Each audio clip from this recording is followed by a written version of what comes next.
Good afternoon प्यारे बच्चों, कैसे हैं आप। This is Shubham Gupta and I am here to teach you the science subject. आज हम डिस्कस करेंगे साइंस के एक ऐसे कंसेप्ट पे जो अपनी इस अर्थ पे हर जगह अप्लाई हो रहा है, every second and every minute. हम आज ग्रेविटेशन के बारे में पढ़ेंगे। प्यारे बच्चों, ग्रेविटेशन जिसको हिंदी में बोलते हैं गुरुत्वाकर्षण, तो वो क्या चीज़ होती है जिसको आप समझना। ओके, ग्रेविटेशन बेटा एक ऐसा फॉर्मूला है या एक ऐसा जिसको बोलेंगे लॉ है जो कि न्यूटन ने दिया था। न्यूटन एक बहुत महान साइंटिस्ट हुए हैं और फिजिक्सिस्ट हुए हैं अपने अर्थ पे। उनके दिए हुए काफ़ी सारे कंसेप्ट आज हमें नई नई ऊंचाइयों पे ह्यूमन को लेके जा रहे हैं। तो सबसे पहले तो मैं आपको बताना चाहूँगा कि वो कौन थे। वो एक सीधे साधे अपनी तरह ह्यूमन बीइंग थे, बट उन्होंने जो कंसेप्ट की खोज की थी, आप सभी को पता है कि एक एप्पल के पेड़ के नीचे वो बैठे थे और वहाँ से एक एप्पल उनके ऊपर टूट के गिरता है और वो जो एप्पल होता है उनके मन में ये थॉट आता है कि ऐसा क्यों हुआ, किस फोर्स के कारण ये नीचे गिरा, पर ही क्यों नहीं चला गया। तो उन सभी चीज़ों को ध्यान में रखते हुए जो न्यूटन हैं, ये हैं, आप सभी को दिख रहे होंगे, ये बहुत महान साइंटिस्ट और फिजिक्सिस्ट में से एक हुए हैं। इन्होंने ये जो अपना ग्रेविटेशन लॉ है इसको दिया। अब अपन बच्चों समझेंगे ग्रेविटेशन असल में होता क्या है। तो आप लोगों को मैं बताऊं बेटा, ग्रेविटेशन एक फोर्स है जो दो चीज़ों के बीच में अप्लाई होता है। दो कोई सी भी चीज़ों से, चाहे वो दो मार्कर भी क्यों ना हो, इन दोनों के बीच में एक ग्रेविटेशन फोर्स हमेशा लगा हुआ अप्लाई हुआ रहता है हमेशा। ठीक है, जैसे कि मैं आपको बताना चाहूँगा, कोई भी दो ऑब्जेक्ट हैं, ठीक है, ये दो ऑब्जेक्ट हुए अपने, आप लोगों को दिख रहा होगा। ये जो दोनों ऑब्जेक्ट हैं, है ना, दोनों का साइज़ डिफरेंट हो सकता है। इसका मास ज़्यादा है, this is bigger and this is smaller, और इसका जो वेट है, मास है, वो सब कम है, इसका ज़्यादा है, बट इनके बीच में ग्रेविटेशन फोर्स अप्लाई होगा।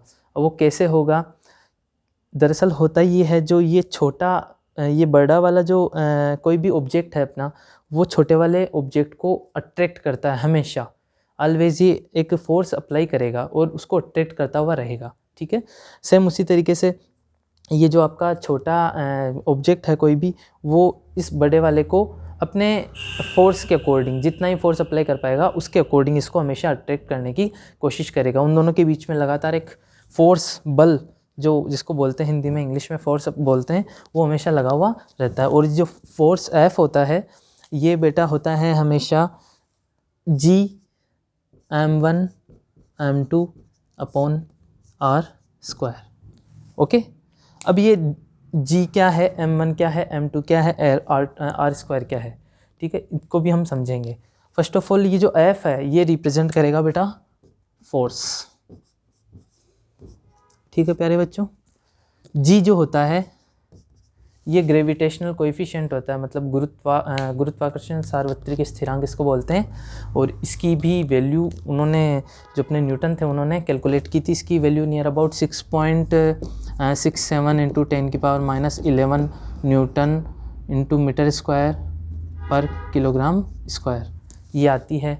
ओके, m1 और m2 ये मास, ये क्या है, मास। मास का मतलब समझ गए आप, द्रव्यमान। ठीक है, और r ये एक तरीके से डिस्टेंस। वो जो दो ऑब्जेक्ट थे मैंने आपको बताया था, ये जो दोनों ऑब्जेक्ट हैं, इन दोनों ऑब्जेक्ट के बीच की एक डिस्टेंस है, दूरी है। ठीक है, वो कितने क्लोज हैं, कितने दूर हैं। ठीक है, इस तरीके से ये फोर्स अप्लाई होता है और ये हमेशा हर एक वस्तु पे लगता है। अपन अर्थ पे, यहाँ पे मैंने अर्थ बना के इसी लिए रखी थी, अपन अर्थ की इस सरफेस पे रहते हैं, आप लोगों को पता होगा। अब अपन इसी सरफेस पे क्यों रहते हैं, आकाश में उड़ने क्यों नहीं लगते? ऐसा क्या है जो अपने को अर्थ से कनेक्ट करके रखता है या अपने को अर्थ से बाइंड करके रखता है?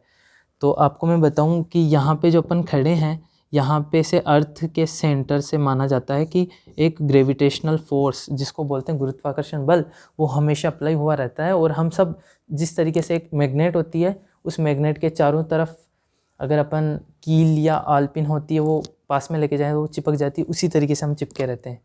ठीक है, और अपने अर्थ को या अपने प्लानेट को स्टेबल बना के रखता है ग्रेविटेशन फोर्स। अपन जो भी हैं, अपनी जितनी भी चीज़ें यहाँ पे हैं, ठीक है, सभी को कौन ग्रेविटेशन जो फोर्स है वो सबको स्टेबल करके रखता है। तो आपको ग्रेविटेशन समझ में आया।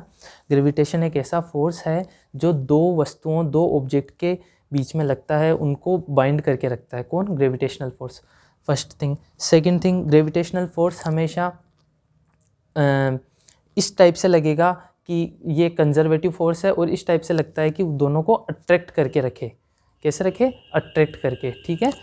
तीसरी चीज़, ग्रेविटेशन जो फोर्स है इसकी जो खोज की थी इन्होंने, न्यूटन जो अपने साइंटिस्ट थे उन्होंने की थी, ठीक है। और ग्रेविटेशन फोर्स की वजह से ही सब कुछ इस प्लानेट पे स्टेबल है। जितनी भी आप इमारतें देखते हैं ना, जितनी भी बिल्डिंग्स हैं, जितने भी ब्रिज हैं, या फिर अपना रेलवे सिस्टम है, पूरा सब कुछ स्टेबल है ग्रेविटेशनल फोर्स की वजह से। Is that clear? मेरे ख्याल से आप लोगों को इसके बारे में चीज़ें समझ में आई होगी। ओके। अब क्योंकि ग्रेविटेशनल फोर्स की जो खोज थी वो न्यूटन ने की थी, तो सर आइजैक न्यूटन उनका फुल नेम था, तो इसका जो यूनिट होता है वो भी न्यूटन माना जाता है। आप लोगों को चीज़ समझ में आई होगी। Okay, thank you. Keep learning and keep studying प्यारे बच्चों। Okay, thank you.